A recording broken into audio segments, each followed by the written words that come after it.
మహబూబ్ నగర్ జిల్లా కలెక్టర్ కార్యాలయంలో Telangana BC commission chairman మరియు సభ్యుల ఆధ్వర్యంలో బీసీల స్థితిగతులపై నిర్వహించిన బహిరంగ విచారణ కార్యక్రమం నిర్వహించారు.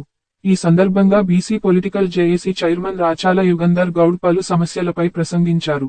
ఈ కార్యక్రమంలో పెబ్బేరు ప్రాంతానికి చెందిన బీసీ పొలిటికల్ జేఏసీ కార్యదర్శి వెంకటయ్య గౌడ్ సహా ఇతర ప్రముఖ బీసీ నాయకులు పాల్గొన్నారు. బహిరంగ విచారణలో బీసీ సామాజిక వర్గానికి సంబంధించిన సమస్యలు, అభివృద్ధి అవకాశాలు మరియు ప్రభుత్వానికి సమర్పించవలసిన సూచనలపై చర్చించారు.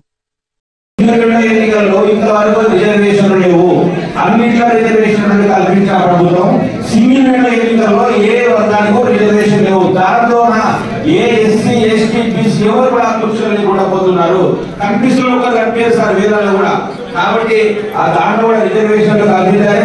అదేవిధంగా ఇండస్ట్రీకి సంబంధించి డిగ్రీ ఏదైతే ఉందో దళితులకు ఏదైందో బీసీలకు కూడా బీసీ ఇంటే కావాల్సిన ఇండస్ట్రీ డిగ్రీని కూడా ఏర్పాటు చేయాలి. అదేవిధంగా రాష్ట్ర బడ్జెట్ లో కూడా కనీసం 50% బడ్జెట్ కూడా బీసీలకు కేటాయించాలని చెప్పి మేము విజ్ఞప్తి చేస్తాము. అదేవిధంగా ప్రతి ఆర్థిక సంవత్సరం బీసీ ఎంబీసీ సంఘాల కార్పొరేషన్ కు 10,000 కోట్లు కేటాయించాలని చెప్పి సిఫార్సు చేయాలని విజ్ఞప్తి చేస్తాము. ఈ యొక్క ఫెడరేషన్ కూడా కార్పొరేషన్ గా మార్చాలి. అదేవిధంగా ముఖ్యంగా బీసీ విద్యార్థులకు సంబంధించి ఈ యొక్క 10,000 ర్యాంకులు ఇవ్వాలని డిమాండ్ చేస్తా ఉన్నాం సార్. ఎందుకంటే ఎస్సీ ఎస్టీ పిల్లలకు మాదిరి ర్యాంకుతో సంబంధం లేకుండా ఇంజనీరింగ్ మెడిసిన్ ప్రతి ఒక్క విద్యార్థి కూడా ఫీజు రియంబర్స్మెంట్ కల్పించాలని చెప్పి మేము కోరుతాము. అదేవిధంగా బీసీలకు గత ప్రభుత్వం దళిత బంధు తరహాలోనే బీసీలకు కూడా బీసీ బంధు కూడా ఏర్పాటు చేయాలని చెప్పి మేము కోరుతా ఉన్నాం. అదేవిధంగా ఈడబ్ల్యూఎస్ కూడా పునఃపరిశీలన చేయాలని చెప్పి మేము కోరుతా ఉన్నాం.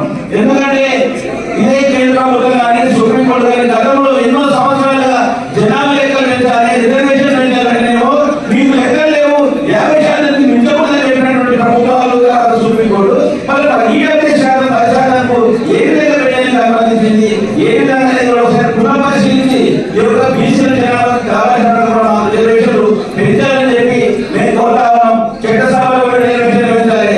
అదేవిధంగా నామినేటెడ్ పోస్టుల్లో కూడా బీసీలకు రిజర్వేషన్ కావాలి.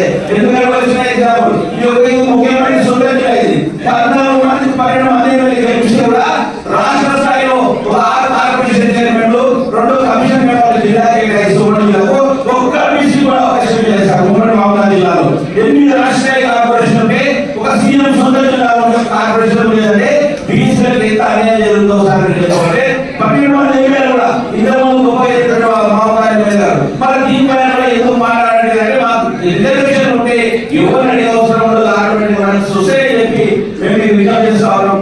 అదేవిధంగా ప్రైవేట్ వాళ్ళు యూనివర్సిటీ అడ్మిషన్ లో కూడా బీసీ రిజర్వేషన్ కావాలి.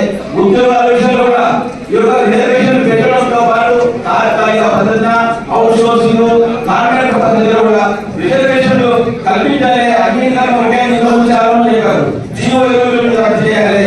అదేవిధంగా 50 దాని నుంచి జీవోలు కూడా ఎవరు నష్టపోతా ఉన్నాడు.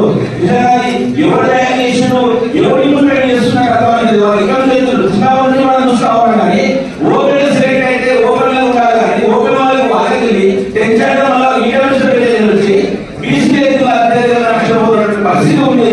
కాబట్టి దాన్ని కూడా ఒకసారి మీరు గవర్నమెంట్ తీసుకెళ్ళాలి. మన మహిళా కూడా పెట్టినటువంటి కేంద్ర ప్రభుత్వం ధన్యవాదాలుగా బీసీ కూడా మరి బీసీ కూడా మహిళా కూడా